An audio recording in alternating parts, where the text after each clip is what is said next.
Blog Talk Radio. Hello, everybody, and welcome to the Goddess Suite. Holistic Gals is here. Who else is on the line? Sister Love is in the house tonight. In the house. Hello. Hey. Today is a very, very special day because it's my birthday. It's like, it is my birthday, Holistic Gals, and I am very grateful to see another year. We have a lot of snow here, so schools were closed, so I'm happy, and tomorrow schools are closed also, so looks like I get to enjoy a 4-day weekend. Yep. Yeah, they did close them tomorrow, too. I was like, what? I know. I'm like, I have no summer. I know, yeah. You know, Maryland definitely got more days out so far than D.C. Yeah. Poor kids, you know. Yeah, but they were talking about getting rid of spring break or taking some time from the spring break. I need spring break. I need every day off. I mean, it's the winter break. It's just you can't do nothing. It's only just in the house because it's snowing. You know, when they out for snow. So, well. Couple more weeks, it'll be in the 50-degree weather. I saw the extended forecast. So. Yeah. That's true. Hello, Feather, have you joined us? Hello. Yes. Hey, goddesses, how are you? Hey, Mr. Feather, we doing good over here. That's good. I'm just sitting up here enjoying this beautiful snowy night, but, you know, I'm really, really ready for, spring. Yeah. Come on, spring. I'm a spring baby. I'm ready. I know, right? Well, you know, it is beautiful. I would say the good thing is it is very, very beautiful when it snows, the way it looks. It is. I can't even lie. It is. I actually went outside this morning and just to be in it, just to it just felt purifying, just standing in the snow, letting it fall on you. And it really is beautiful and a miracle to see if, every snowflake is different. None of them are the same. So I had to take all that in instead of getting into the whole movement of, it's snowing, Yeah, that's right. I did the same thing. Just to get out the house and just to enjoy it, and the soft snow before it gets all dirty from all the pollution from the vehicles, Yeah, absolutely. And it was very, very beautiful. It made me really realize how grateful I am because we were doing the Grateful Challenge this month. We post on Facebook what we are grateful for every day, and I really, really believe that it works. I mean, it really helped my mindset. It does. Yeah. It really, really has. I mean, one day I said I was grateful for being abundant, and then, my husband came home with all of this stuff. It was like stuff on top of stuff on top of stuff. I'm like, whoa, that was quick. That was really quick. But, he was working on a house, and they had to clean the house out.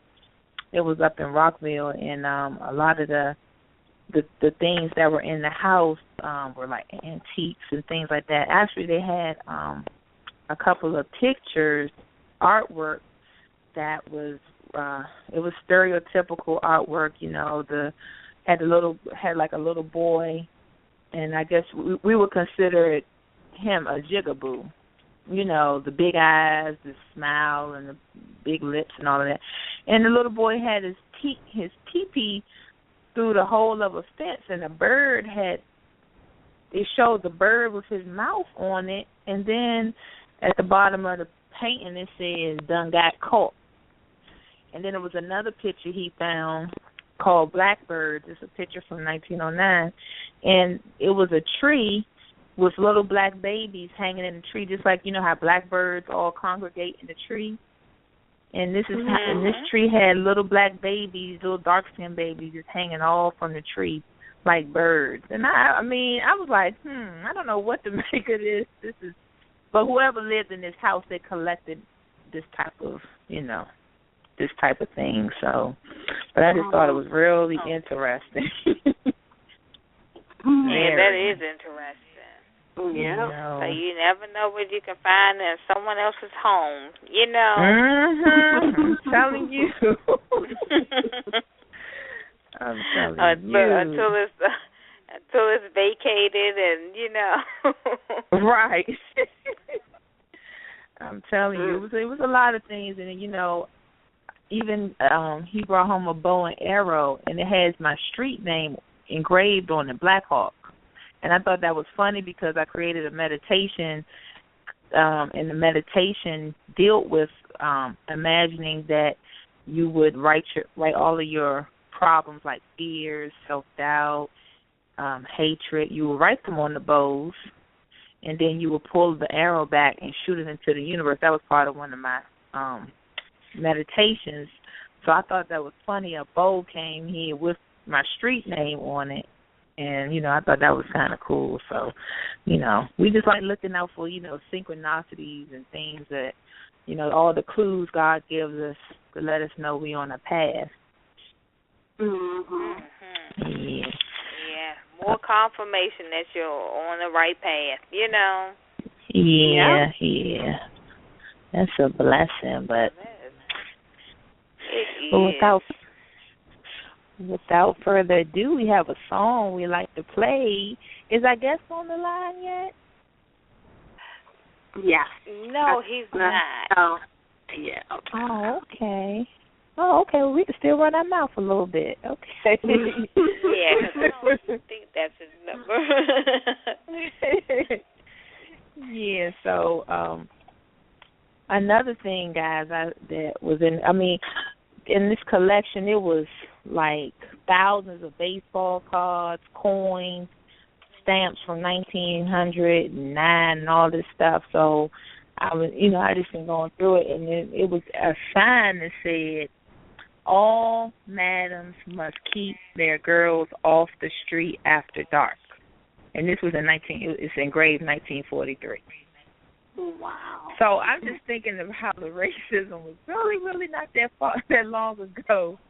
The types of things that I was saying, it's not surprising, but when you really see it and consciously know that somebody, had this in their house, it's just weird,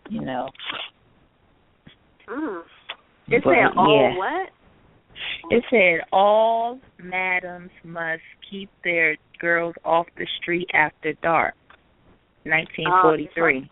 Like prostitution.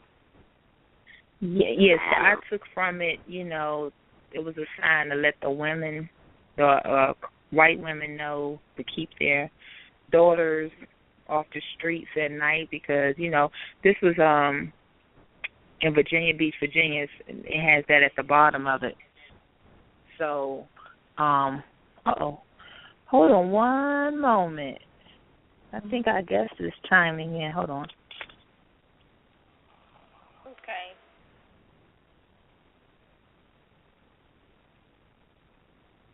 Yeah, it's amazing what type of things you'll find and what type of, I guess just, I don't know, what type of things you people collect in their home. Someone else's home. Wow. I remember my grandmother would always say, you never know what's going on in someone's house, and I guess you can say you never know what type of things people have in their house. Right. Yep. What magic they're doing or rituals or anything. Yeah, I was watching this show about this magic ritual, and they would bury, you would bury like a picture of your face and some dirt from from a graveyard and a bone or something, and then a demon would come. And the demon would come and grant you whatever wish you wanted. And people would get, the demon would grant the people a wish, or whatever their heart desire. And so, but, basically they were selling their souls, the devil, or something. And I'm sorry, Sister Love. I just wanted to let whoever's picking up the line know that Jehudi is on the line. He's calling from a 468-202-468. Oh, okay. All right. Okay. Well, let's play. We're going to play a little bit of Billy Eckstein, Misty. We're going to allow you guys to get your Goddess Blend tea or either your herbal coffee together.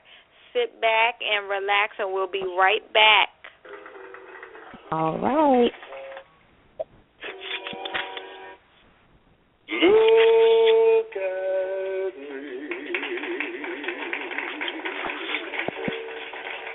I'm as helpless as a kitten up a tree, and I feel like I'm clinging to a cloud.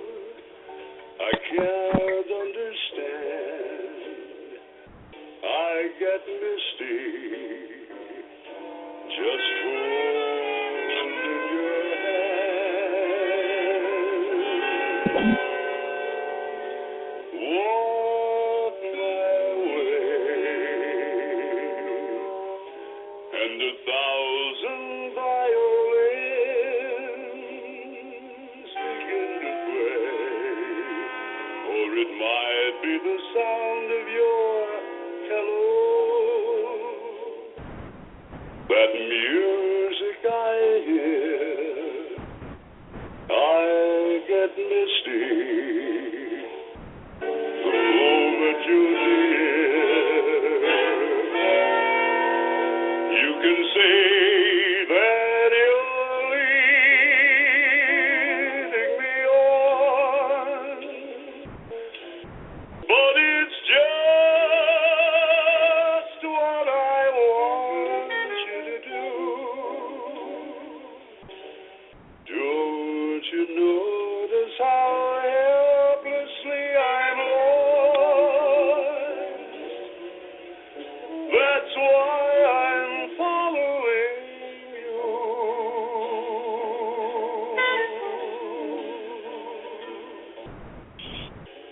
On my own,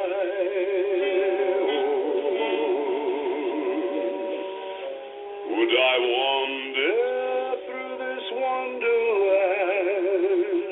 alone, never knowing my right foot from the left, my hat from my glove? I'm too misty and too much in love. You can say that you're leading me on, but it's just what I want you to do. Don't you notice how helplessly I'm lost? That's why I'm following you.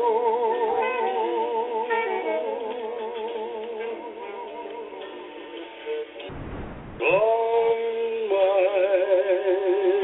own, would I wander through this wonderland alone, never knowing my right foot from the left, my hat from my glove? I'm too misty and too much in love.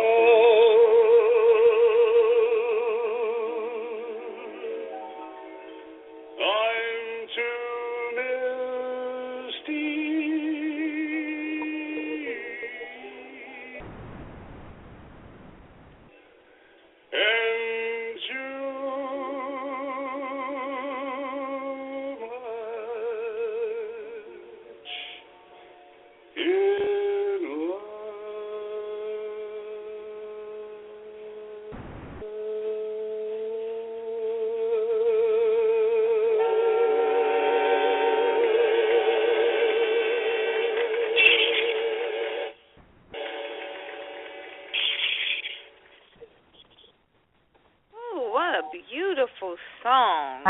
Oh, wow. Classic. That song really sets the mood. It really sets the mood. Absolutely. All right, guys. But without further ado, tonight we want to welcome DMV's own TaSeti. He is founder and workshop facilitator of Healing Hands Massage Institute. He is a multi-talented holistic healer who practices the healing art of massage. He has been practicing his art since 2004. He studied at P.M.T.I. and Heritage Massage Institute. Jehudi has had the honor of being the first Baba to teach at Roots Activity Learning Center. As an educator, Jehudi has taught school in the private sector, job corps, and PG County public school systems, where he was a special education instructor as well as a French instructor. Jehudi has worked in the field of mental health for over 25 years as a mental health therapist, case manager, and psychotherapist. Welcome to the Goddess Suite, Jehudi. Hello there. Welcome. Hello. That was a beautiful song that you played. Yes. Indeed it was. Thank you for the suggestion. It is beautiful. It just kind of calms your spirit. Yeah, I'm ready for my massage now. I'm ready. Yeah. Billy Eckstein is one of the voices that I do. As an impression, Billy Eckstein is one of the voices that I do. That's why I selected that particular song by him. Oh, do you mind giving us a little bit? Follow him. Listen. Look at me. I'm as helpless as a kitten in a tree. How's that? Beautiful. Oh, all right now. This is a man of many talents. I've gone back to some of the things I used to do, such as the entertainment field. Okay. I've and right now, since I've retired, I'm just doing the massage therapy, and I have a team or consortium of healers, and we have acupuncturists, we have heart touch therapists, Reiki, reflexologists, and massage therapists as myself, just to name a few. Mhm. Now, can you go into a little bit about how you became? How the healing field was brought to you? Was this something that you just naturally had a knack for? Okay, I had a shoulder injury 1 year, and then I suffered with an ulcer for 6 years. And Dr. Gerald Douglas Harper recommended massage therapy for me. And a good friend who's now an ancestor was a massage therapist, Valerie Kendrick. She's been an ancestor for about nearly 3 years this coming June. She gave me a massage, and it felt good. And I asked her if she held classes or workshops, and she said yes. And I said, let me know when you do. And she did. I attended, and she recommended I go to the massage school. And the rest is history. Wow. Now, you know, I seen some synchronicity here when I was looking at your profile earlier, because the name Healing Hands struck a nerve with me, because when my sister and I were talking about having some sort of healing institute, I had sent off for the name Healing Hands. What was it? Hope Healing Hands Medical Center. I mean, so in therapeutic services. Yes, Healing Hands Therapeutic Service. So this is some synchronicity here. Yeah, I just wanted to stress. I forgot all about that. I know the same thing when I was reading his bio. I was like, oh my gosh. Well, wow.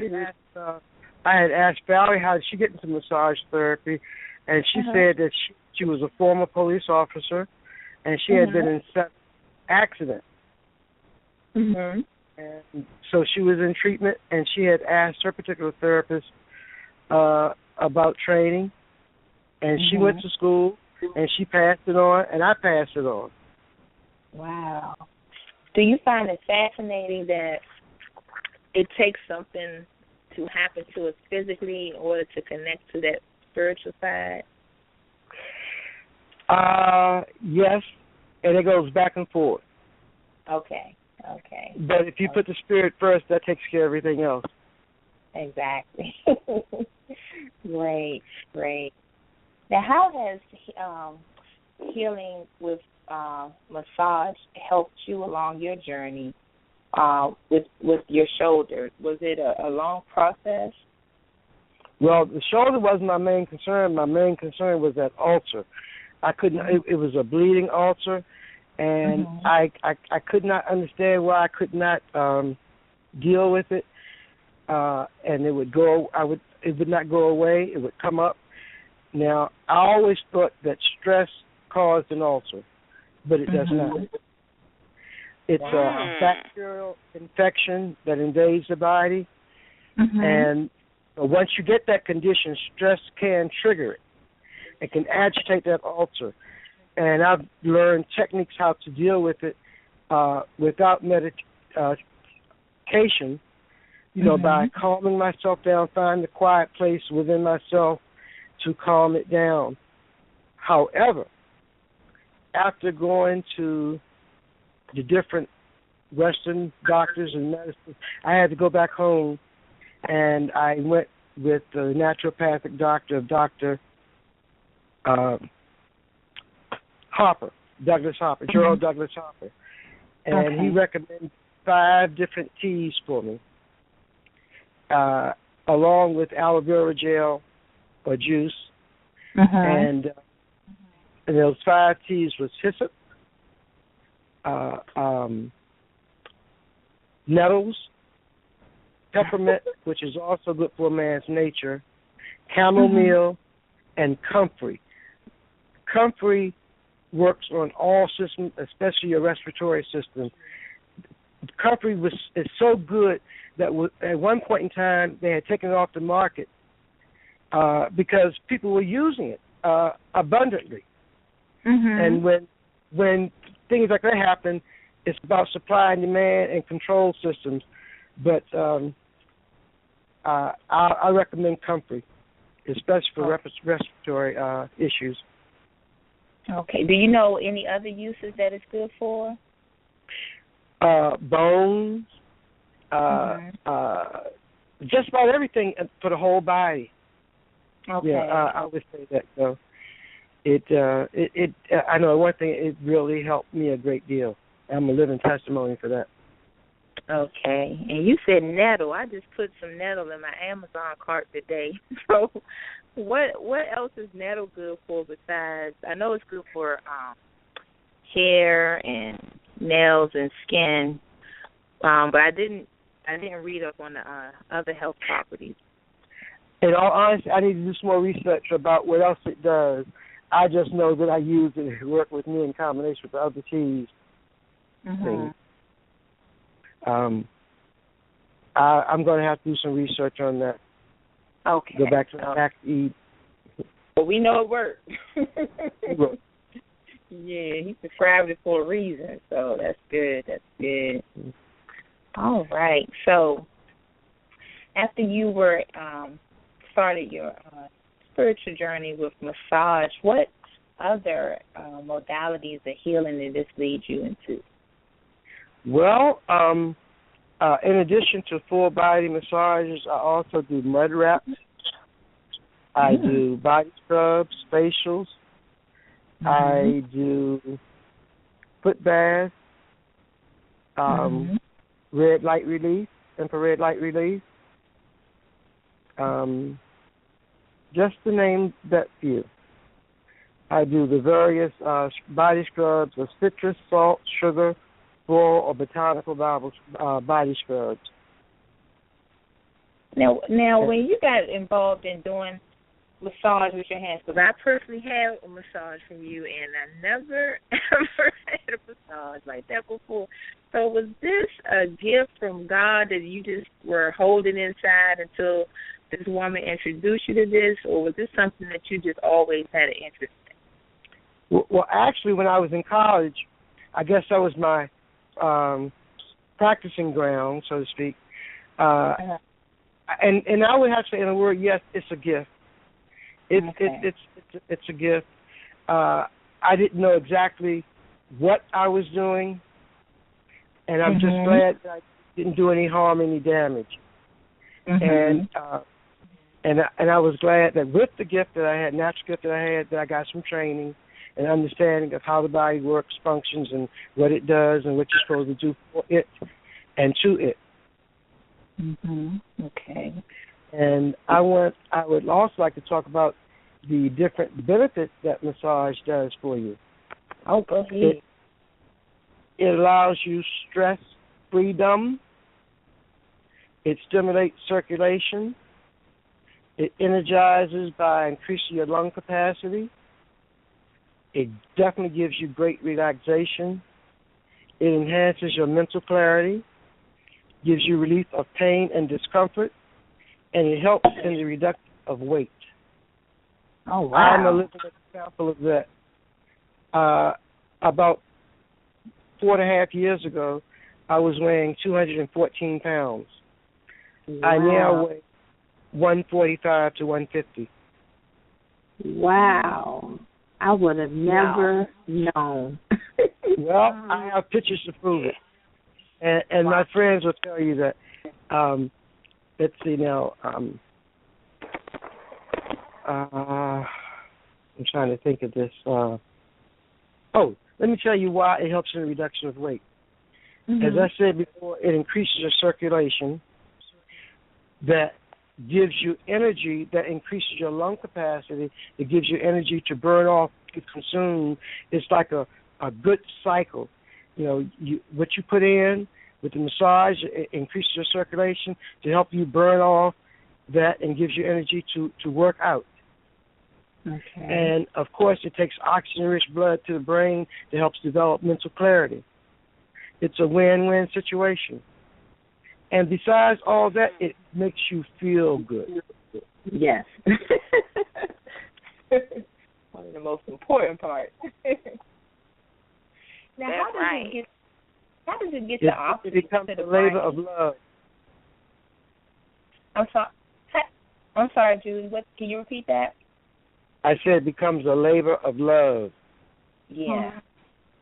And it takes a special person to know how to do that, because I would think my hands would probably get tired. So it's like you have to be in training, you learn biomechanics so that you won't hurt yourself, and there are exercises you can do. Say if you were a piano player, you do hand exercise before you perform. You get yourself grounded, centered, and you don't hurt yourself if you know the proper techniques. And this is what I tell somebody who said, well, I don't need a workshop. I know how to do this. But you'd be surprised, the smallest little details that you can add to your work, it makes it better for you so that you won't hurt yourself. Wow. Taking the proper stance, moving into your work, doing what we call the pelvic rock, where you're making certain movements. All those things are connected, and it makes things flow better for client and therapist. Okay. It now, works for me. Now, how do you incorporate the Reiki in when you're doing your massage? Now, I'm not a Reiki person. You'd have to talk to a Reiki person. Oh, okay. But I say we have a consortium, so if someone needs some Reiki work done, I'll just call up one of my team members, and we have a Reiki person there to perform. Oh, okay. So it's a big difference from Reiki. It's energy work. It's, like I said, I don't necessarily know how things work, but I know that they do. Okay. Good enough. Now, I wanted to touch on a few other things, because you are a very well facilitated man. You speak French, You were a French instructor? Je parle français un petit peu. Now, how did you speak a little French. How did you get involved in the French language? Could you repeat that? I said, how did you get involved in the French language?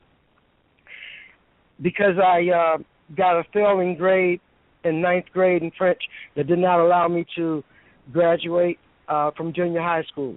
We call it junior high school now. Mm-hmm. And just to show you the fallacy of the educational system, I knew French. Mm-hmm. And but I was one of these type of students who always had something to say to the instructor. And in those days, you were so be seen and not heard. And because of my mouth, I was given an F. What's ironic about that, a good classmate of mine, I had helped him with his French homework. And he wasn't controversial. He gets a C. And that's the truth. That's the truth. And I went on to summer school that year and went on. I took the course over, and I went to high school. I took the course over again so I could be well-grounded, and I took advanced courses. I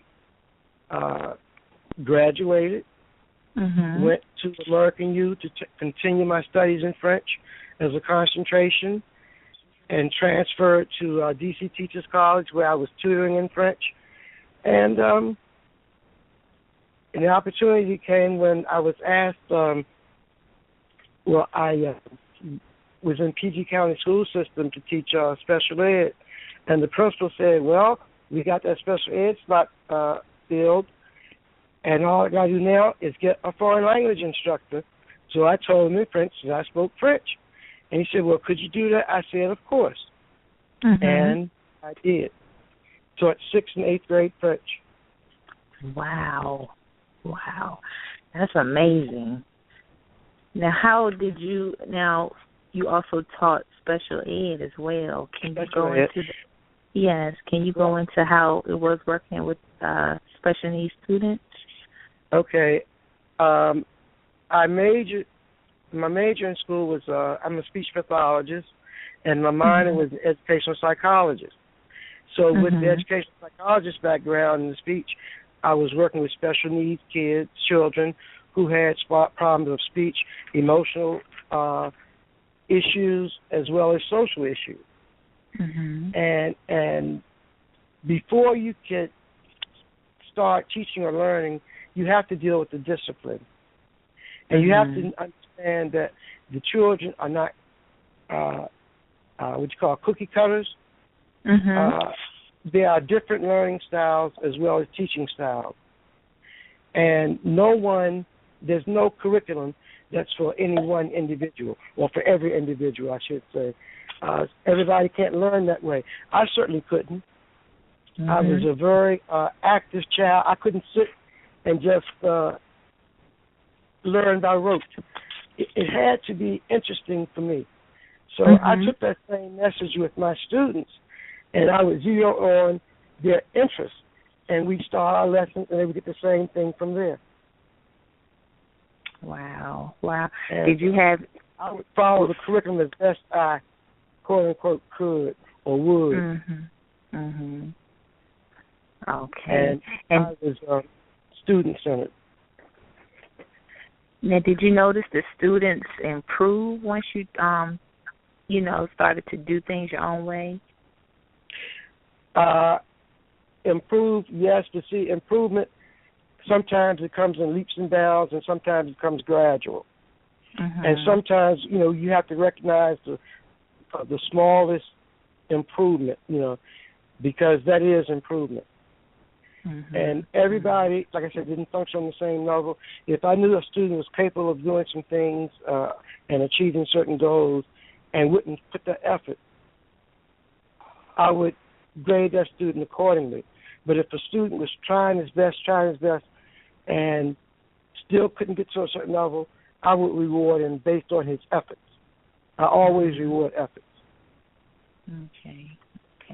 And you, like I said, you have to recognize the students, how you say, learning ability, and also his interest. Those two go hand in hand. Cool. I wish you were in the school system so you can talk to these teachers about that. I wish I were my own teacher when I was in school, too. Yeah. Do you ever think we'll get to the point where we can see a school like this? I mean, you know. Yeah, we need our own school very bad. You know something? Now, it's something. Back in '82, before there were charter schools here, a group of some of my former classmates, we got together and developed an alternative school. It was called the Whole School Unlimited. And one of our most distinguished students was Stacy Lattisaw. What? Yes. Wow, that's funny because she her uncle stays down the street from me. I'm just looking at all the synchronicity. Yeah. But her uncle stays down the street from me. Yeah, and so she was one of your first distinguished students. Yes. Oh, wow. Mm-hmm. Was this a school of the arts, or did she learn develop her singing voice there? Yeah, she's doing gospel music now. Yeah. Mm-hmm. I actually saw her promoting it on, I think it was on one of the social media sites, but that, wow. And so her children play too. Play piano, and her children play piano and sing also. Oh, wow. And what happened to the school? Because we need these types of schools. What happened to the school? Well, we lasted maybe for about a school year. It was like I said, it was an alternative school, and it could have been the model for what they have now, the public charter schools. We even had uniforms. Wow, way back then. We're talking 1982. Oh, wow. Wow, you are ahead of your time then. Yeah. So what type of curriculum did they have, Jehudi? Oh, I did oral interpretation, public speaking communication. There was a nutritionist. There was, would you believe, a person who did digital law or computer science. What? We had a yoga instructor. What? Yes. Wow. Back in 1982? Yeah, it's time to start that up again. And I still have the brochure from back then. Wow. That was futuristic right there. And I'm pretty sure it's hardly anything to match it today because, as you can see, the school system is still, promoting that same old, like you said, cookie cutter type of curriculum to the students. I mean, and like you said, everybody learns differently, and for them to put everybody in that box and try to mold them all the same, because half of the stuff that we learn in school, we really don't even use it. I just want to list the people who was on the staff. There was Michelle Holland, Botsy Swan, Olivia Davis Cook, Leon Hatton, and myself. Wow. Small staff. Wow. But effective. Yeah, but effective, absolutely. Now, what would it take for us to try to duplicate this in this day and age? Red tape. Yeah. It's highly competitive now. It is highly competitive. But you can also do homeschooling. Yeah, and that's very popular right now. Very, very popular, very effective. Right, very, very popular. Yeah, see, because I know, like, with my son's school, like I was telling you earlier, his teacher says the social skills that your child lacks when you're teaching them at home. And which I don't believe, because you can always still have that interaction, take them to the cousins or, or let them play with the community of kids. But, a lot of schools will try to discourage the parent from homeschool. True. Right, Yeah. right. But in the homeschool organizations, they actually have field trips and things like that to get the kids together. So they have all planned, and so they do communicate. They plan activities for the children, and so they actually do a lot of activities, more so than public schools. So, planning activities. I enjoy it. When I worked at a psychiatric facility, I planned activities for my clients, and it allowed me not only to go out in the field, but when my daughter was in school, it allowed me to participate in her activities, and I would take my other clients and join in different activities. Field trips. I combine both supporting my daughter's interests in school activities and also taking my clients someplace. Oh, that's great. And when I was with a group called the Serenity Players, it was a theater group, I would take my clients to see the plays that I was in. It was like a double win-win situation again. Yeah, yeah. Wow, like your path has just been laid out. Definitely. Now, you mentioned you... go ahead. I look back and I said, wow, I've done a lot of things. I'm just now getting back to doing those things I used to do. Right, right. My daughter will be 27 this year. I think I sort of stopped doing a lot of things when, up until she had finished high school or something, and I'm just now getting back into it. Oh, wow. Now, is your daughter into holistic healthcare area as well? Not as much as I'd like for her to be. But she's she's a cosmetologist. She's a licensed cosmetologist, and she also does nails. Oh, okay. So she's still in the section of the art, though. So she's. Oh, no question. Yes, definitely. Okay, that's beautiful. And we've done things together. Yeah, I was just thinking. I'm like, well, that's kind of a good thing, because I know you all can put things together, because women love pampering. Let me take it back. I have to take it back. This past fall, she recently became a certified Zumba instructor. So, yes, she does things holistically. That's right. Forgive me, Ayana. Oh, yeah. Oh, okay. And that is fitness is so important on this journey, being able to stay in shape. Yeah. It is. Good. Now, Jehudi, you were telling me about your diet. Can you discuss that for us? Okay. I gave up eating pork in 1974. I know I'm dating myself. I gave up eating red meat in 1978. I gave up the dairy, the white flour, the white sugar, the white salt, the white rice in 1987. I've given up chicken, and that's a little battle. I sometimes cheat battle myself up, and I sometimes eat fish. But I'm leaning towards becoming a vegan. And it's difficult, but I'm getting there. It's so many things associated with food. Other than the food itself, it's a lot of family situations. The good old Sunday meals come, to that family situation, and it's just so much emotions involved to it.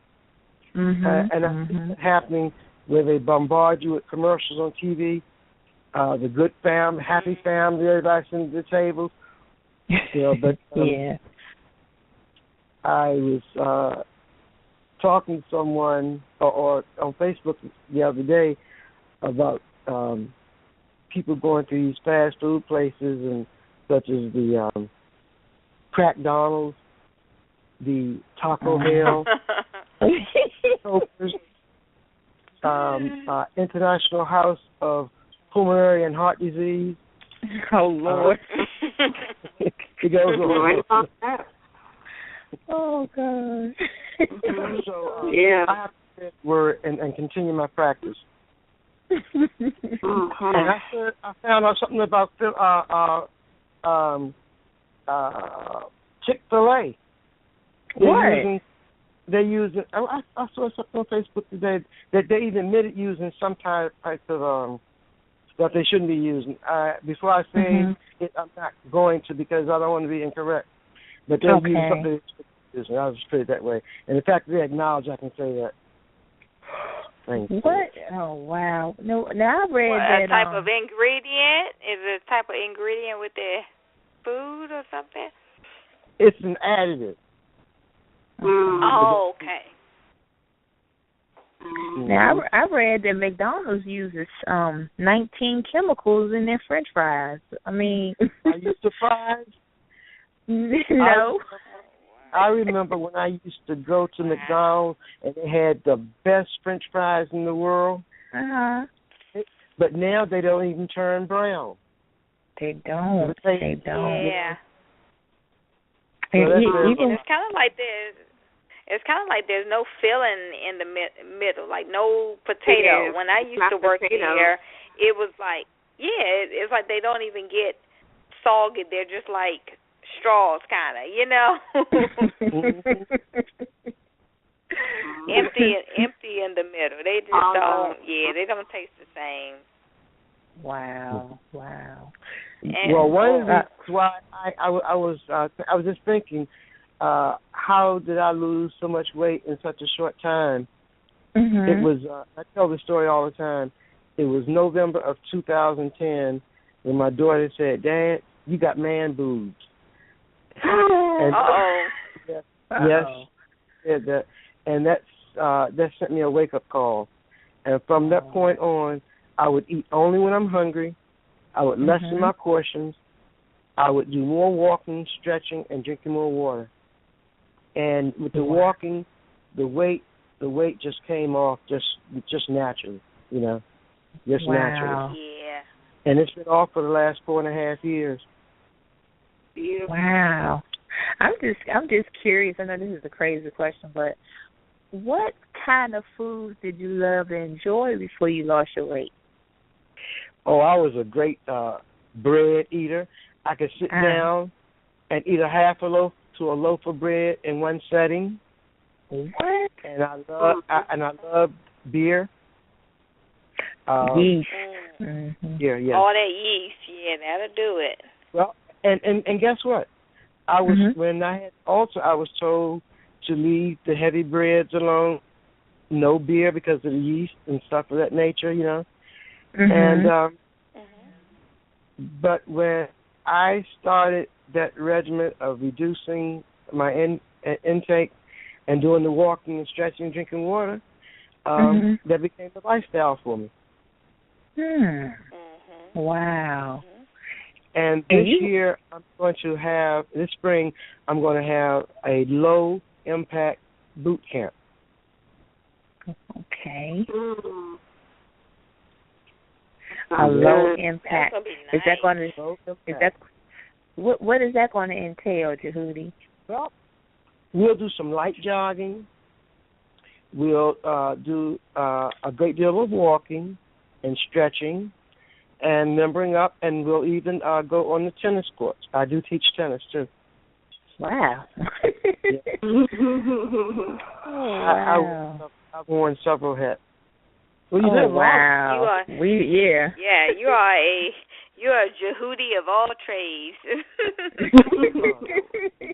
But if you think about it, it's only one. It's one science. It should happen to be the people science. You know, I've always been involved with people as opposed to machinery. Yeah. Oh wow. Can you tell us, Jehudi, a little bit more about your massage therapy? Like, have you ever had a client that, say, for instance, maybe had fibromyalgia and could barely walk, or was on a bunch of pain medications and were able to heal because of your healing touch? Yes, that's very, very painful situation with that fibromyalgia. Sometimes you can't even touch a person because the pain is so excruciating. Yes. And what we do, there's a lot of different techniques we do, like myofascial release, ischemic pressure. For instance, I even work on people who have keloid stretch marks, and the ischemic pressure works like if you had a water hose and you bend the water hose, what happens to the water? It stops. It stops. It stops, and it's building up pressure.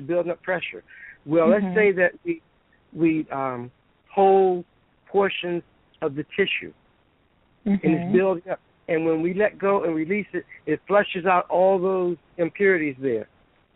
You understand what I'm saying? Yes. It's like a flushing system.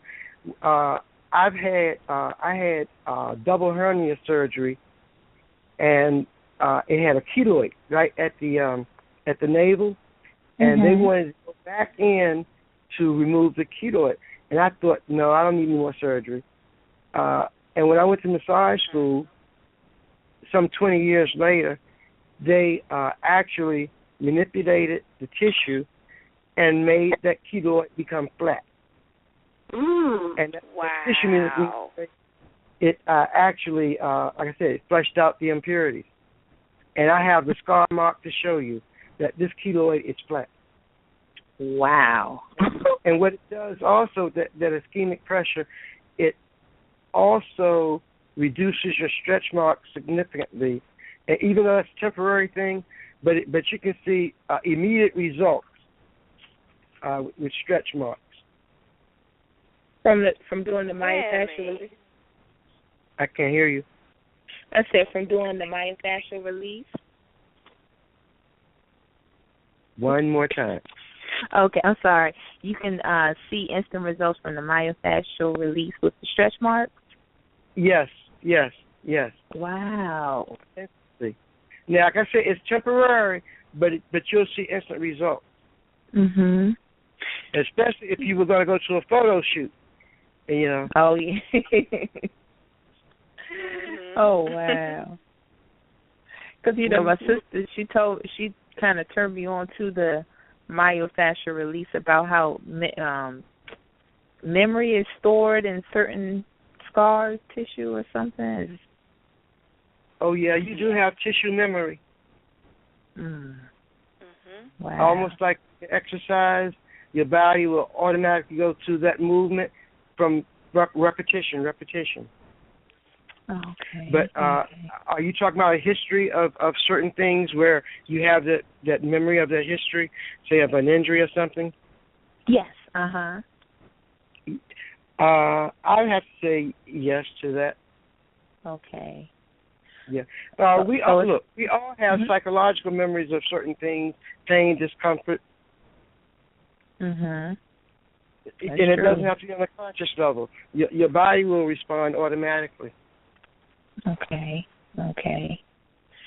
So, like, I guess, like, for instance, if you got shot and in that area a keloid forms, would you work on that area to release that cellular memory of the incident, or is it different from that? Well, I would work on the physical, and you'd have to work on the psychological emotion. Now, okay, let's put it this way.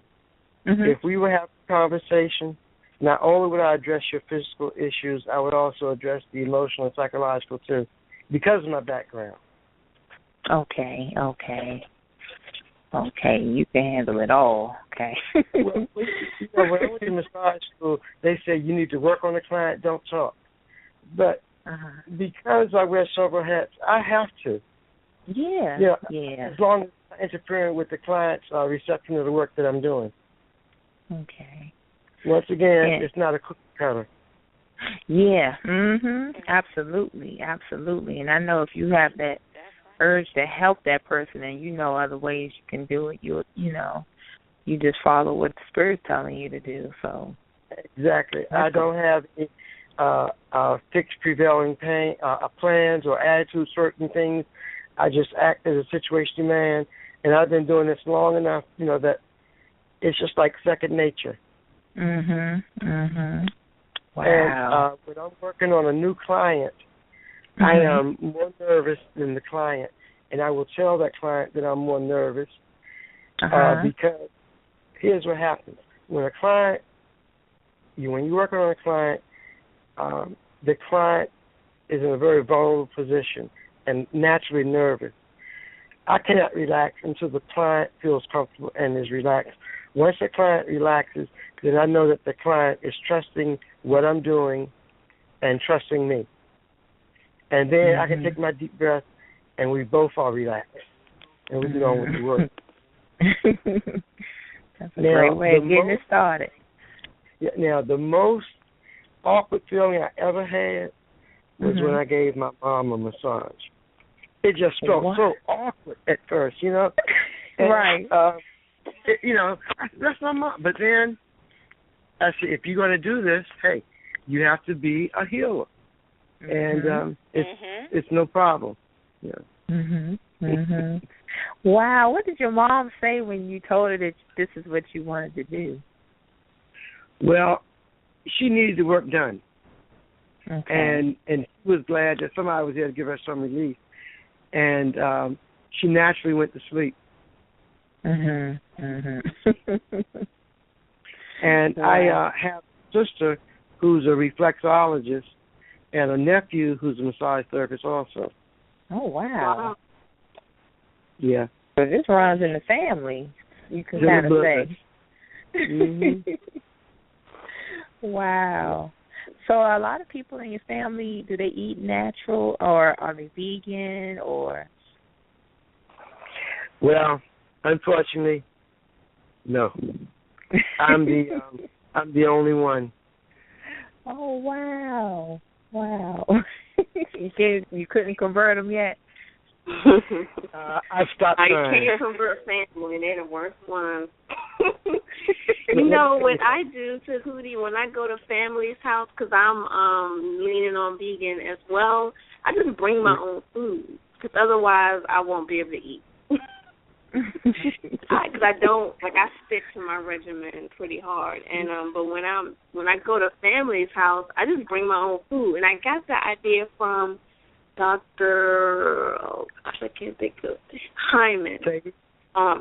He's a this is Sister Left. He's a nutrition as well. So you just bring your own food. I always bring my own food and just sit there and eat while they're eating what they eat, and then that way I stick with my eating regimen. Well, when I go over my family's house, they sometimes they say these greens are not laced. So they have special set asides for me. Well, that's good. Not lace, that's nice. Oh, wow. Yeah, that's probably, the best thing. Just bring your own food, Because people get funny about, you don't want to eat, and, nobody wants that confusion. Sometimes there can be enough confusion with family, and nobody wants to add to it, Right. Yep. Absolutely. And look, for Black Love Day, which was created by Ayo Handy, that weekend I did a couple massage, and folk are still talking about it on Facebook. What? Now, before we get off, we want you to shoot out your Facebook information so people can go and check that out. So how did it go that day when you had to perform the couples massage? I wish a couple were here, but I think they're in New York right now. But they enjoy it immensely. Oh, wow. Yeah, like I said, you are a master. Well, definitely a master. To that. Those are hands from God. Well, Kendra, you experienced my hands back in September. Right, that's what I'm saying. They're hands from God, because I never had one. Because it was something you was telling me, and it was right where you were saying the tension was and everything. I'm like, dang, how do you know this? I mean, it's kind of like you would read in my back. When a massage therapist first touches you, he or she is doing what we call body listening. We're trying to find certain things that's not in balance, or that might be tight tissue, and it could be knots and stuff, or maybe little weakness in the tissue, so on those things. Okay. Yeah, and that's what you told me. You were like, it's a knot right here, and I'm like, well, how do you know that? Because wherever you were touching, I felt it. I didn't never feel it until you pointed it out, but it was like a little nodule or something right there. And we call those adhesions and clusters of stuff. It could be a trigger point where stress sort of like sits in a certain place, and it's there because it's very, very painful, and it takes a while to rid yourself of it. And it also moves. Like that trigger point could be in your right shoulder. It could move all the way down to your buttocks. And when it moves someplace, it's called referred pain. Oh, okay. Wow. There was a time when I had no trigger points whatsoever. That was about a decade ago. But the issues have increased more. And when I get those little trigger points, I run to the therapist. And so you so does well. Oh, look, they should. We take on other people's energy. 1 year at Ujima School, we had our annual health fair, and I must have seen about 30 different clients.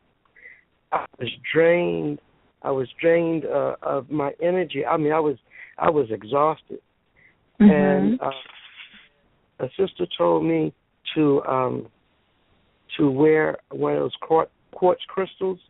Dr. Craven told me to wear one of those quartz crystals to absorb and to ward off people's energy. And I've been doing it. And then when you absorb, go ahead. I was going to say, when you absorb other people's energy, how long does it take you to, I guess, replenish yourself? I'm so exhausted that I have to go lay down someplace. Oh, wow. It takes me some time to recoup. I'm just spent. I'm just spent. Wow. But, so you have to pace yourself, and you have to take your breaks. And like you said, you have to really do that. Okay. So you were talking about trigger points. What actually causes these trigger points? Overworking. The body gets overworked. You take on stuff, and sometimes when you internalize things, you think it's going to be dealt with by you just forgetting it, but no, it builds up and it builds up in stress and clusters of those little knotty things, and okay, let's take for instance, you have fascia. It's like the white lining. You've seen a piece of chicken, that white lining under the skin covers the muscle. It's called fascia. And that fascia, when you're overworked or stressed out, it tightens up. And it becomes, we call adhesions. It becomes real sticky and thick. And what a massage therapist does, they break up that adhesion and that stickiness and give you some relief. And a lot of times it comes in clusters and stuff, and it's just, you're so tight, like you were at the time. and you try to break up all that. You know. I know. I was done. There was a gentleman. He was very, very muscular and very, extreme. It would take a jackhammer to relieve all that stress that he had. And, he was so tight and so muscular that it would take people to pull or to peel his T-shirt off of him. Goodness. Yeah, that's tight. Wow. Right. And so he was getting these triggers from, was he lifting weights, or he just was naturally built like that? He was just naturally built like that. Okay. Yeah, he was thick and that's built, a rather short fellow, but stocky. He was real tight. He was tight that he couldn't turn his neck. It was like a crab. He'd have to turn his whole body. That's wow. challenge. Yeah. Now, what about people who are like that? Because how some people just naturally don't have a broad range of motion with their limbs. Like some people are double jointed. Some people can do splits, or their joints are very loose and flexible. Is it possible, I use a technique. It's called stretch resistance. Where we increase the range of motion by stretching their limbs. Okay. We'll ask them to say if I'm stretching your shoulder joint while you're lying on your back, I would tell you to give me some resistance while I'm initially holding. While you're resisting, while I'm stretching the shoulder joint, I'm just holding. And then I'll say, release. And when you release, then I'll pull and stretch you to a different length. It's like a rubber band effect. When you release, I can stretch to a different length. And that increases your range of motions for that joint. Wow. So it's possible that people... I tell you to hold or to give me resistance, I'm just holding, and when you release, I'll stretch it to an even different length. Okay. So it's kind of with the leg. So it has to kind of build up over time, the flexibility. But I'm gonna tell you something. After that stretch, and I work on the stretch on both your arms and your legs, and you'll find that if I'm pulling on your ankle, you'll feel it all the way up to the hip joint. You're stretching your whole leg from foot, from ankle to hip joint. Oh yeah, I need that. And you really feel loose, Yeah. Now, have you ever done work on people who might have had trauma, like brain trauma, or strokes, or I have accidents? Okay. Yeah, I have. Now, I do work on people who are trying to get back in their range of motion. Say they have if they can't open up their hand to a certain degree, I will work on the joints and massage, and continue to open and close the hand, and have them to try to practice it. If the hand is in a fixed position where they can grip a ball, I'll have them continue to press and release, those type of things. And we do what we call jostling, jostling the joints, pulling them, to try to separate it from its attachments, not totally separate, but just to increase create space within the joint. Okay. Now, have you ever worked with somebody that had wrist drop? Had what now? It's like the wrist is, the wrist doesn't have any flexibility in it. It's just dropped. Like if you were to just hang your wrist. Not necessarily. Okay. I've worked with people who've had, like weak limbs and stuff of that nature, but not necessarily just that wrist drop like that. Okay. Were they able lift would they be able to lift the wrist up and down? Yeah, but it's just like it just hangs more so than it's, you know, in its regular range of motion. It's like a weekend. It's like when you have a stroke and the left side of the body is, or the right side might be weaker than the other side, opposite side. So right. Everything kind of gets weaker on the left side. I was just wondering, would these things help rejuvenate some sort of device, such as a brace for the wrist to keep it from, you know, dropping, some sort of band support like that. Okay. Now, also, I wanted to ask you. A year ago, I was supposed to have come out. I was supposed to have come out with a book. It's called Issues in the Tissue, and it seems like it's going to be in the fall now. What? Now, what's your book about? It's about the work that I do, and the title is Issues in the Tissues, since we work with soft tissue. Oh, I like that name. That's a good title. It is. Issues in the Tissues. and I have a way of making you sneeze. If you were to whisper the word issue as loud as you can, as fast and as loud, whisper the word issue as loud and fast as you can. Till you sneeze.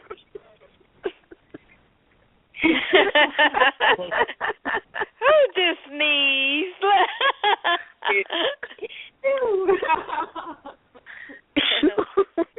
Issue. Oh, wow. That's a good title. Yeah, so what are the benefits of a sugar scrub massage?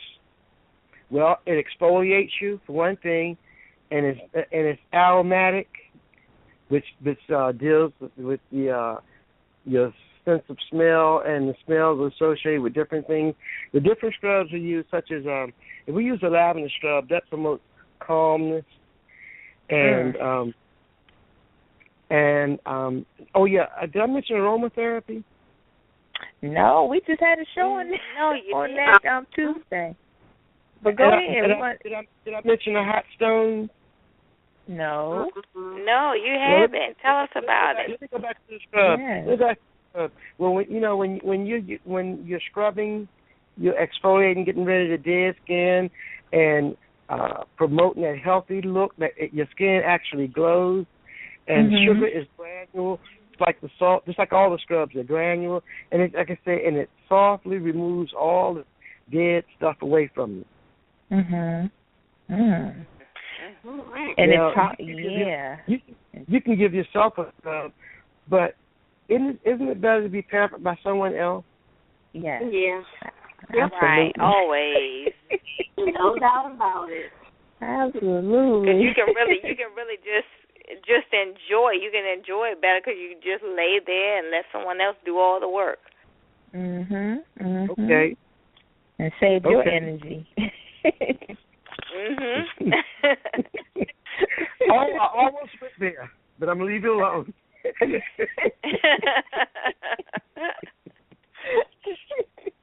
But here in the Goddess, you can always go there. Yeah. No. But it's a nice luxury to have someone to pamper you. It is. Yeah, it most definitely is. Now, tell us about these hot stones and the benefits of having those. Wherever the stone hits, it relaxes that area. Okay. If you need stimulation, it'll stimulate you. If you need relaxation, it'll relax you. The same thing as massage. Whatever your body needs, it's there for you. It adapts to it. The stones are hot enough to soothe without burning.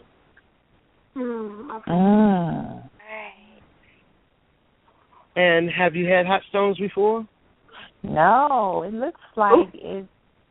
I've seen it done. Your indoor treat. I think, you know what, I had one time. I did have them one time. Because I remember I was like, oh, gosh, I hope they're not going to be too hot. But they weren't. They weren't. So how was it for you? How was the experience? It was great. It felt really good. Great. It's been a couple of years now, but it did feel good.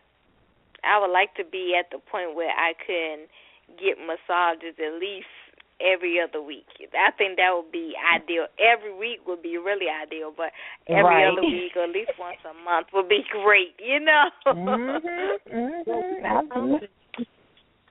Yeah, once a month. I know I need some.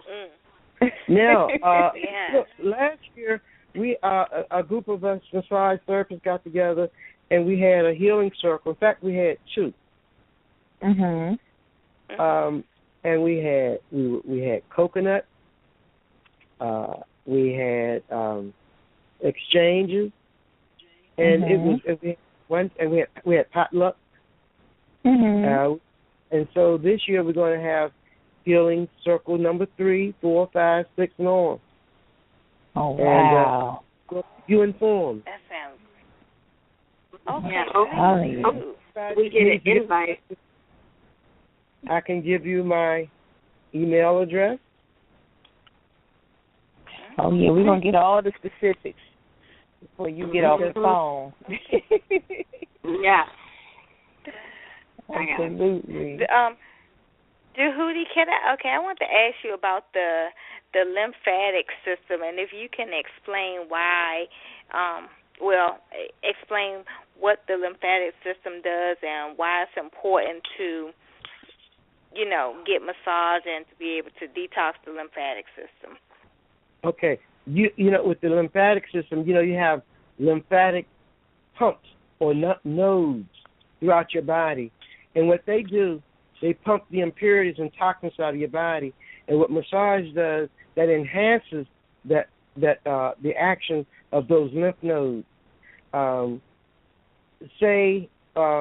I said, you have it throughout your body, and as we're massaging, we go near or on those nodes, and we actually help them pump out the impurities.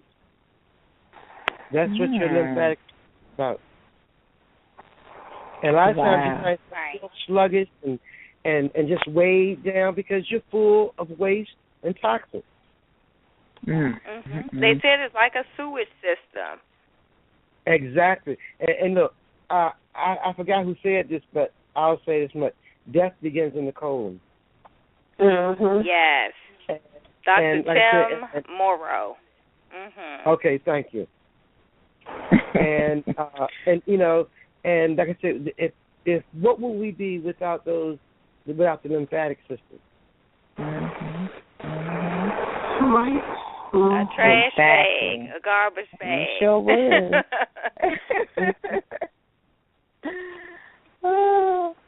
And so we have to engage those nodes, those pumps to help pump out the impurities. That's it.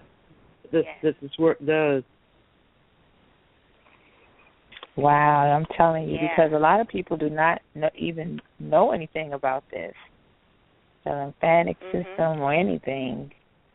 So, do you think it's very? Yeah, go ahead. Listen. Go ahead. Oh no, I was going to say, and another way they were saying it's called rebound, but you're like jumping on a trampoline, and that's another way to kind of get the lymphatic system moving, and to make sure after you do that exercise that you drink a lot of water so that toxin can flush out. All type of movement. You know that? Movement is, because it's moving all that stuff. Exercise. Wow. You sweat, and I'll say this much. Do not use antiperspirant deodorants that contain aluminum hydrate, because if you can't sweat, you can't get rid of the impurities. Wow. It clogs up your pores. And that may be so true. cancer causing. Wow. And I've read that because I use my own little mix. You know what I use? I use baking soda for my teeth, for my deodorant, for my car battery. And, you know, I try not to use those chemicals on myself. Yeah. Because people don't know aluminum also, deodorant is connected with breast cancer and Alzheimer's disease because of the aluminum that's in it. So it's very, very, very good to use things that are all natural, organic, as far as your teeth, fluoride-free toothpaste. Right. And deodorants that do not contain aluminum. You know what I found out? Mm-hmm. You know, I try to use natural products such as Tom's toothpaste and stuff of that nature. But what has happened, I found out all these organic products and companies, they're being bought up by the larger conglomerates. Like Tom's is owned by Colgate. Oh. Now you know what? That makes a lot of sense because I noticed that Tom's had put on the market a new toothpaste that says now with fluoride. So I'm like, okay, well if they're supposed to be so all natural, why would you create a toothpaste that now would contain fluoride when you know I'm thinking that they were conscious, that's why they were, selling this toothpaste without fluoride. The conglomerates, they buy up the smaller companies, and of course they're going to, and once it's theirs, they're going to change the formula. I know that Colgate and whatever owns Tom's. I knew that because they have, Tom's, they have some chemical in there, so they're really not as good. Yeah, I learned that years ago. They owned by the same company. Oh, wow. Some one chemical in it. So you better off with baking soda and peroxide. Keep it Say that again? Yeah. I said baking soda and peroxide. That's the trick. And it's cheap. Yeah. And if you want a little flavor, you can add a couple of drops of organic essential oil, peppermint, cinnamon. I love lemon, cinnamon, orange. It's like going green, huh? Yes. Yep. Absolutely. There you go. Like I posted a picture, I think it was yesterday or the day, about all the chemicals they put in the Similac milk and the baby's milk. It's full of chemicals. Yeah. So, oh my God. So, if they don't care about the baby's health, they don't care about yours. Exactly. I mentioned the vaccines. They definitely don't care about the baby. Absolutely. Even with, like, my sister we went to the grocery store, and I was getting almond milk, and she was like, oh, no, there's something called carrageenan in the milk, and it makes you bloated or something. I'm like, so we were trying to find the milk that didn't have carrageenan, and it's like, you can't whip for something, because you're like, almond milk is so healthy. Yeah, that's right. Yeah, I just I make went my to the own grocery almond store. milk. It's easy to make. And if you go to the grocery store to get food, you'll end up walking out with nothing because it's not real food anymore. Exactly. Right. You ain't never lie. That is the truth. I have definitely become more fond of the international market, and I'm glad my sister put me on to that, and I can stay in that fruit vegetable section for days, Yeah, and it's really sad that food has become so genetically. Yeah, and a lot of people can't afford to eat organic and things like that. So, Jehudi, what would you recommend for people who might not can afford to eat organic?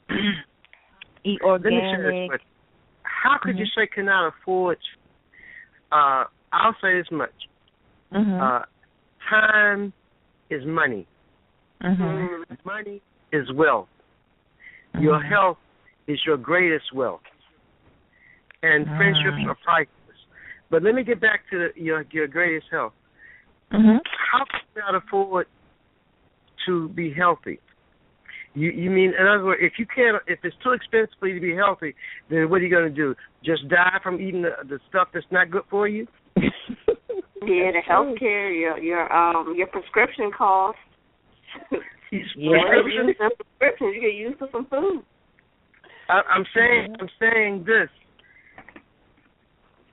Wait a minute. Am I confused? Am I not getting it? I mean, if you want to live the most, how do you say it, your optimal health, then you're going to do what you need to do. You're not going to do anything that's going to destroy you. You can't put a price tag on your health. Is what I'm saying. Right. Yeah, because we get a lot of dollars and cents. Yeah, because we get a lot of people. People say, I can't afford to eat this way. Okay, you'll pay one way or the other. Yep. You know, they say, pay me now or you can pay me later. And I tell you, later is going to be much worse. Yeah, absolutely. Because we get that a lot. People saying, "Oh, well, you know, I'll talk about eating healthy, but everybody can't afford this and everybody can't afford that." But you're eating something, so whatever you're eating costs money too. Yeah. But the stuff that you're eating that's inferior, it has a cumulative effect. You understand? And it builds up. Yeah. It builds up, you know. But I guess it's a choice. We need to start making healthier choices. That's it, plain and simple. Yeah, because people pay for what they want. And then they do. People will put better things in their car than they put in their own system. I ain't gonna buy that cheap people gas. will pay. I ain't gonna buy that cheap gas. You know. People will pay $500-600 a month on a car note, but won't put that type of money in the food they eat, you know, or getting alternative treatments that's going to help them heal. They'll pay $200-300 worth of prescriptions a month, you know, and when prevention is the best medicine ever. Prevention. You put in premium in your car or buy the soda out the gas station. Right. Something wrong.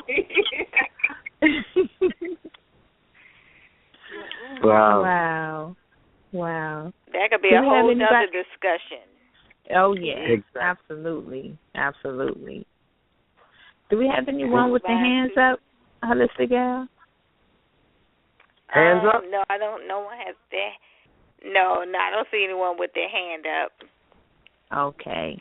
If you have a question or comment for Tahuti, just press 1 and it'll inform us that you have a question and we can check in on you. But that, like I was saying, that could be a whole nother conversation. You know, people and with the women, you know, women love their shoes and their Coach bags and Gucci bags and so forth, and you know, but they're not healthy. They're overweight. Yeah. And, you know, you're doing things. I got to talk about shoes. Uh-oh. I got to talk about shoes. Uh-oh. No. Don't say nothing about the heels. Yep. You know I'm going there. Let me tell you something.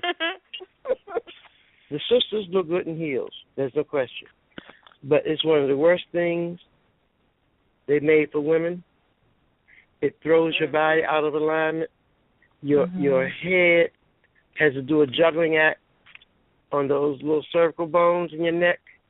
And when you wear those high heels, it pitches you forward in such an awkward way. You have a natural S curve in your back. And if you're not balanced, you have to walk and it throws your body forward and what have you, throws out of alignment. You could have a headache all the way down to your feet. because you're not in alignment. Wow. And look, you can't wear them for so long. Am I correct? Yeah, you're right. Without getting upset and angry at everybody, you're right. Yeah. Do you see pregnant women wearing high heels? You know what I do? Yeah, but lately with the celebrities, and I've seen them. And you know, which is Beyonce ridiculous to me. She wore heels through her whole pregnancy. I don't know how, but I stepped on some toes, pun intended. We've seen it a lot now. I wouldn't personally wear them, you know, if I was pregnant, but I don't know how they are able to wear them being pregnant, because that's a whole other balancing act right there. But right now it's very popular on TV to see this, women in heels. I mean, you know, like it can affect your knee, hip, back, neck, head. Yeah, when I used to wear heels, my arches dropped. My arches dropped. I never had one. What, you I've had flat feet all my life. It hurt like hell. Excuse my language. It hurt. That's not fun. Now, are arches in your feet necessary, or is it just, you know, something that is man-made? Arches come from wearing heels or not wearing heels? Well, I was born with arches, but mine dropped from wearing heels. So. If I step up on the curb wrong, this foot bone will jump out of place. You know, so like I said, my feet are flat. So I guess maybe it's not natural, because, you know, I've been always told you're supposed to have these arches, but if you want to go back to original days and original times, nobody wore heels back then, because heels is more of a modern day invention. So, you know, it's just funny how, you know, they program you to believe certain things, because, you know, I thought that, if you don't have an arch in your foot, then something's wrong, but, you know, it's actually the opposite. You're supposed to have an arch? No. Now that I'm reassessing things, I'm thinking, no, you're not supposed to, because, you know, if the heel gives you the arch, you know, and if we want to go back to old times when people didn't wear heels, women didn't wear heels at all. Their feet had to be flat, right? Give you arch. Some people are born with arches. I was born with my right foot. No, my left foot has an arch. My right one doesn't, because it fell from wearing heels. And one of my coworkers, her arches dropped too from wearing heels. And my mom's arches dropped too. And it's a painful experience. It is the worst pain ever. What? So it's not fun. Well, if you have a problem with your foot, I'll take care of you. Yeah, I'm gonna see you. I'm definitely got some plans already. I'm making a list, checking it twice. Oh God! I learned two techniques with the feet as far as reflexology is concerned from a sister. There's a technique called the wave, and there's the other one called the ringer. The way to do the wave is to grab either side of the foot by the ankle and just shake it. Wag like a dog's tail. And the ringer speaks for itself. You just wring that pain out. Wring it out. Wring it out. Oh, okay. Okay. Wow. Will that work for, like, your arms, like your hands, too? Hands and feet.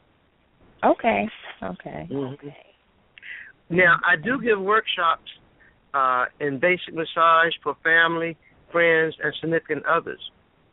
Okay. When I do the workshop, say if you want to come to a workshop, I would ask you to bring another person that you can demonstrate on, and they would demonstrate on you. And I would have a person who's going to be the model for demonstration, and you would learn, and you would pair off with the particular partner that you would have, and learn the 5 basic strokes of massage for family, friends, and significant others. There are 5 little basic strokes that I show. Okay. And there's no point in me telling what they are right now because you wouldn't remember, and plus you couldn't see it. Right. You had to express. Attend the workshop. Yeah, definitely. We would have to do that. But and so you say you had to bring a partner so we can do the demonstrations on each other. Okay. Right. Okay. Now, because, fun. Yeah. That's a good activity for couples to do. Yeah, absolutely. Now, Jehuti, does this bring couples closer together when you did your last event with the couples? Did it? Valentine's Day. Yeah, Valentine's Day. Do you think it connected them better? Did they get what now? Do you feel like it connected them to each other better? Oh, no. Let me share something. Yes, the husband was more reserved because he did not like anyone touching him. I thought he was tactile and tolerant. But I had a member of my team work on him while I worked on the wife. We, like I said before, we have a team like that. And she said that once he felt comfortable and he relaxed, the next thing you know, he was asleep. Wow. That's a good massage when you fall asleep. My goodness. As she took her time with him and didn't rush, and as Donna Ross would say, you can't hurry rub. You can't hurry rub. Oh. Can't hurry rub. Oh, wow. That's beautiful. Y'all got me still late past my bedtime hour. I'm usually in bed, but that's okay. I'm behind. Okay. we can go into Hold on, I think we have we do have a call on the line. Would you like to take a call, Judy? Sure. Okay. Let's see. Area code 612, question, comment, or sipping tea? Hello? Hello. Area code 612, yes. Oh, my goodness. Welcome to the Goddess Suite. Hi.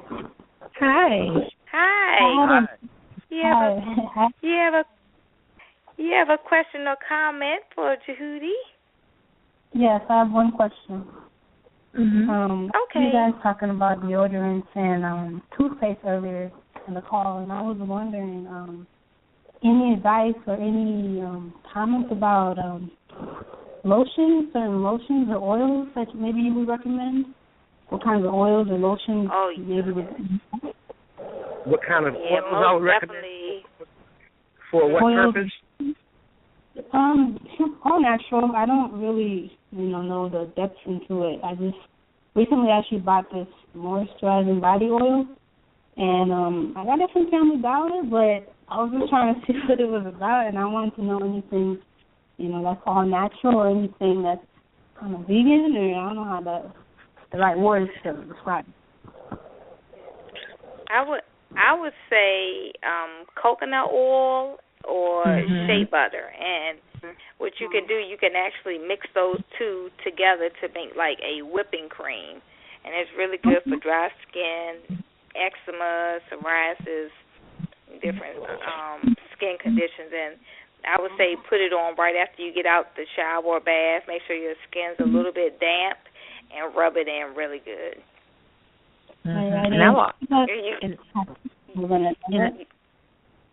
Shea butter lotions, does it have chemicals in it, or is it? No, well, yeah, it's a lot of chemicals.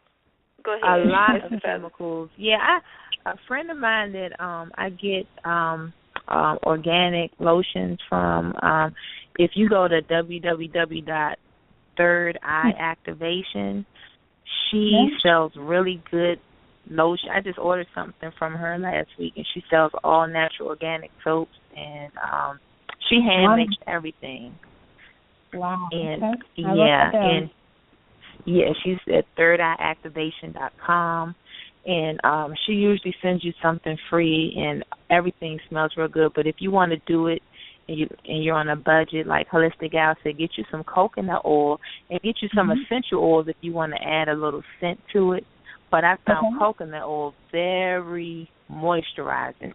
Even olive oil. Even olive oil is good. Thank you. That's great advice. Thank you.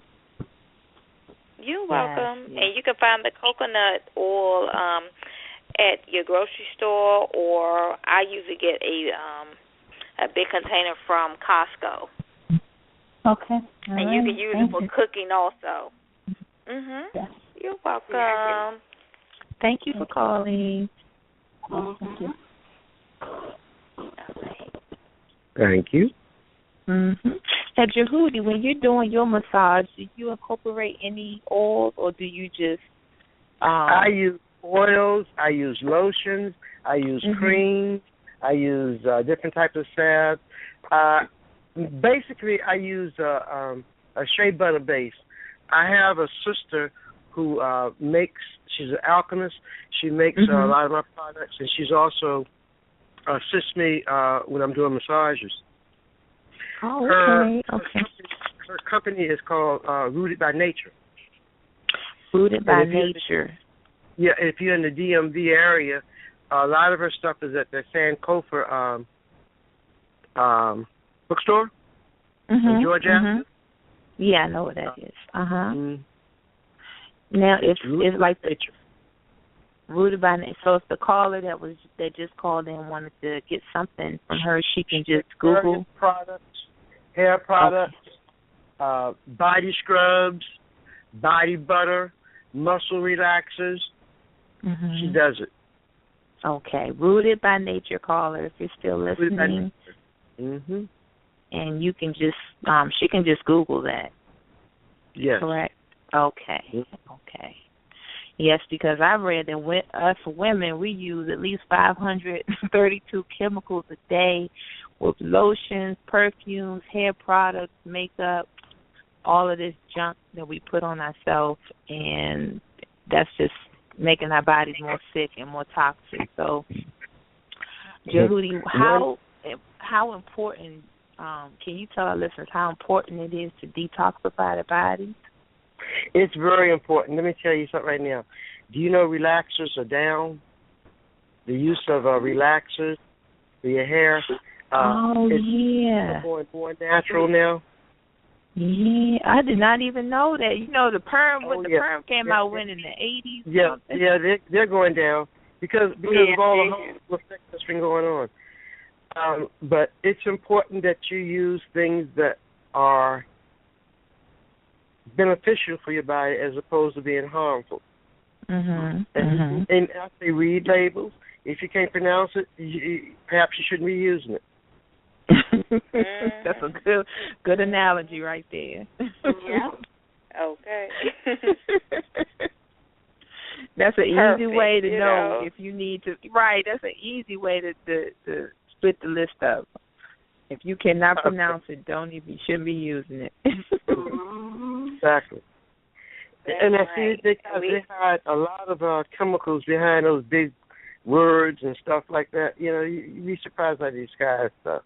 Yeah, I believe it. They're very slick in their marketing. Yeah, and I also heard that if you can't eat it, you shouldn't be putting it on your skin or your hair if you can't eat it. Yeah. Right, because the skin absorbs it and it gets into your bloodstream. It gets into your organs, you know. Wow. So, yep. I did not know perms were down, though. You know, which is a good thing because, you know, they were saying that when women were getting these perms, when they would do an autopsy and they would cut the skull open, it would be all this white perm just sitting on top of the brain, just sitting there from being absorbed over the years of processing and putting chemicals and perm in, and it just seeped through the scalp and just was sitting on the brain. And you know, so I don't know who developed this perm, because it seems like it's been around for a long time. Even like in the 50s and 60s when a lot of Motown. Before then, you ever heard of Madam C.J. Walker? Yeah. Did she in it? Sarah Breedlove. She was the first millionaire. First black woman or a woman millionaire in this country. And she was born Sarah Breedlove. And back in the Harlem Renaissance, she was big name. Big. I mean, she was a hairdresser, and she made different hair products. And unfortunately, some of them were, they were chemical, and stuff. But we've learned a whole lot since then. Oh yeah. I'm surprised they haven't made a movie about her. That seemed like it would have been interesting. I have a documentary about her. It was called $2.17, $2 on a Dream. I have a video. Yeah, I think you can look that up. $2 and a Dream. Okay. Madam Walker. Okay. Yeah. C.J. Walker. Yeah, Madam C.J. Walker. Okay. Yeah. Wow. So the perm has been around for more than 2 decades. Wow. when you get to the point where you have been forced to believe that your hair is substandard and that your condition is dreaded, and you shouldn't have that dreaded condition, then you want to try to look like the other folks. So there were products that was made to straighten out our naturally tight, strong, kinky hair. Right. And it seems beautiful like it, because our hair is just magical on its own. I mean, it defies gravity, for one. It's not too many things on Earth that can defy gravity, and our hair is one of them. So that's a back in the 60s, it was soft to blow from a billy club.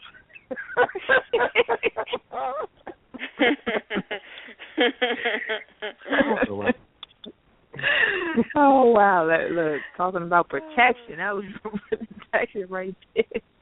And y'all weren't even No, we weren't, but we love that era though. but you're here now. Yeah, that's what's important.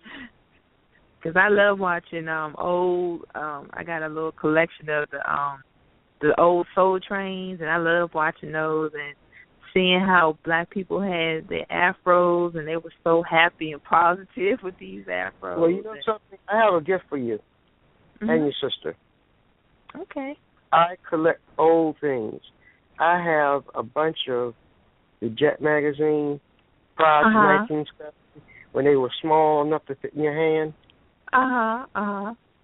You and your sister get them copy.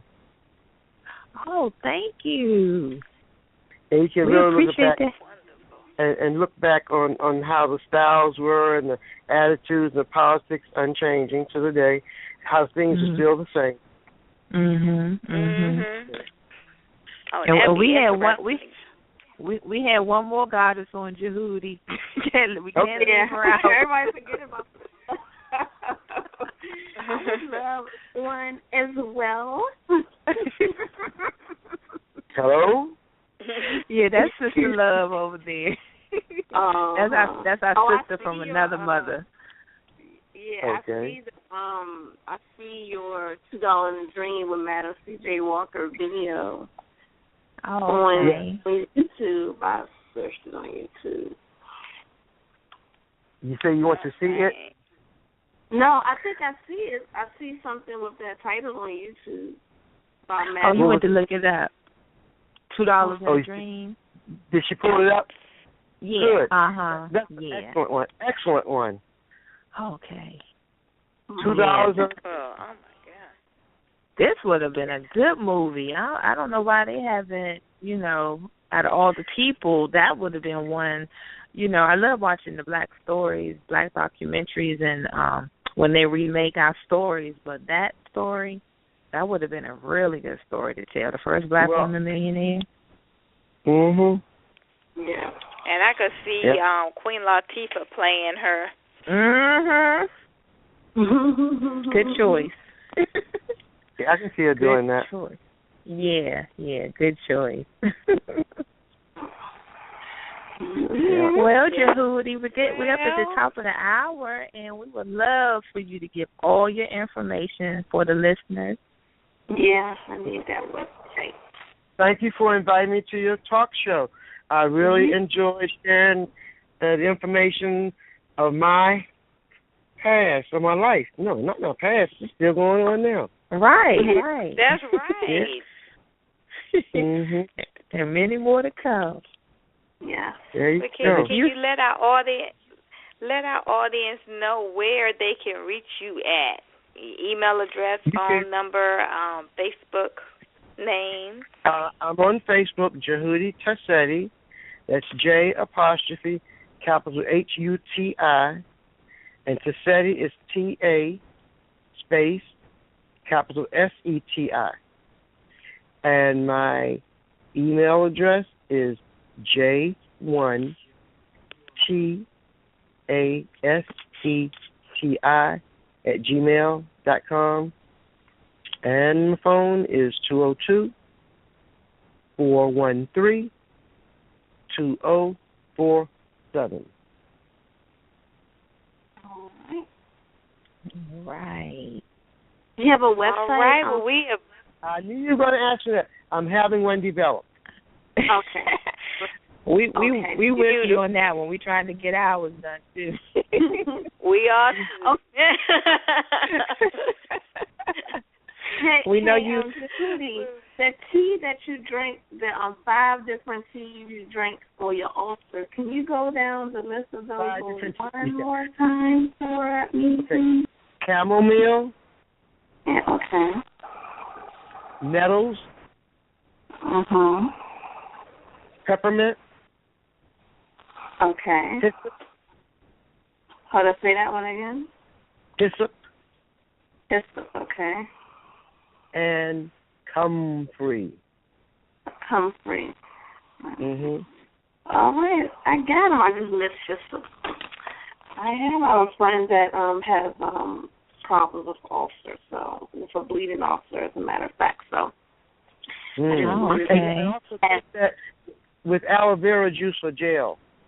Okay, aloe vera juice. All right. Always learning. And what's your name? That's Sister Love over there. Stacy Love on Facebook, but Sister Love.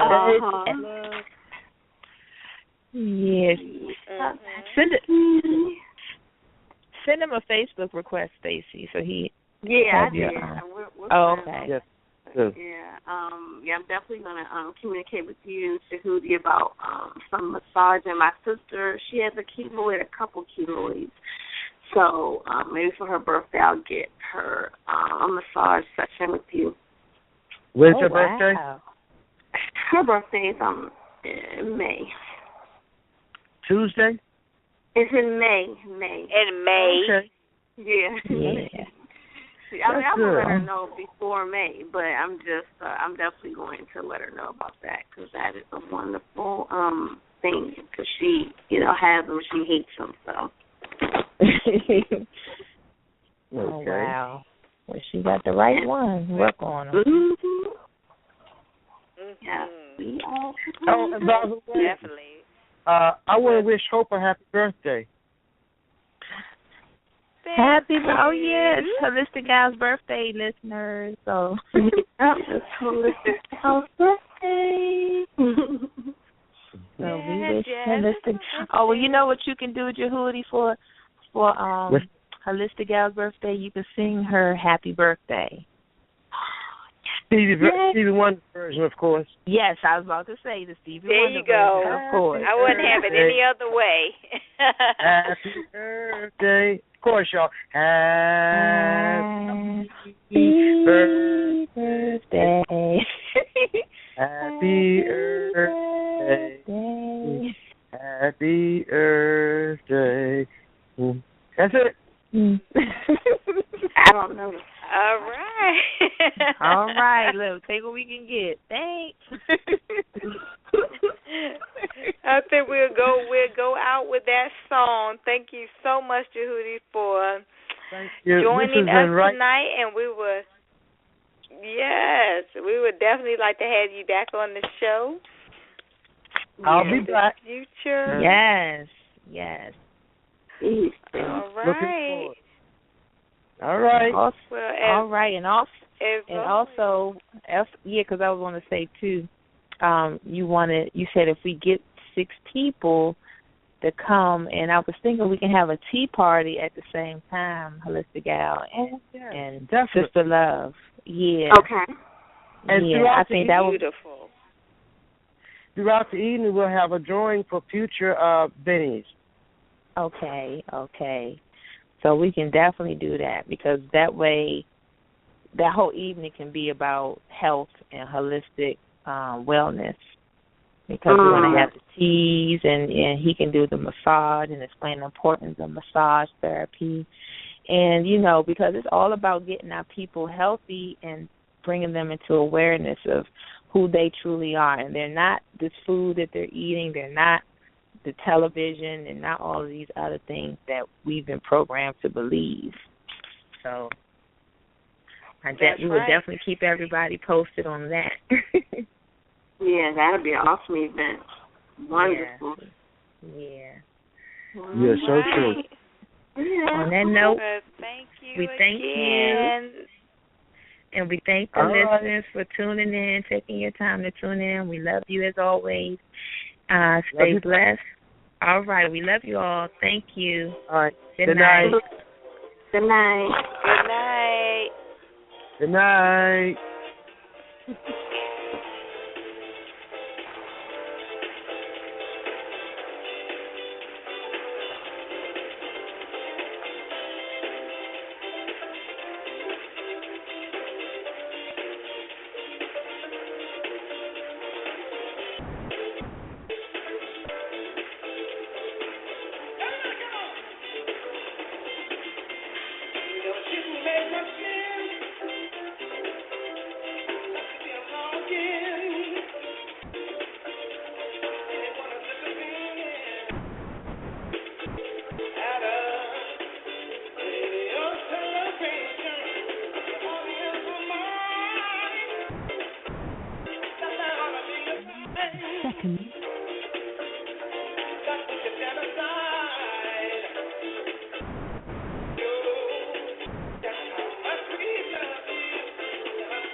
Happy birthday to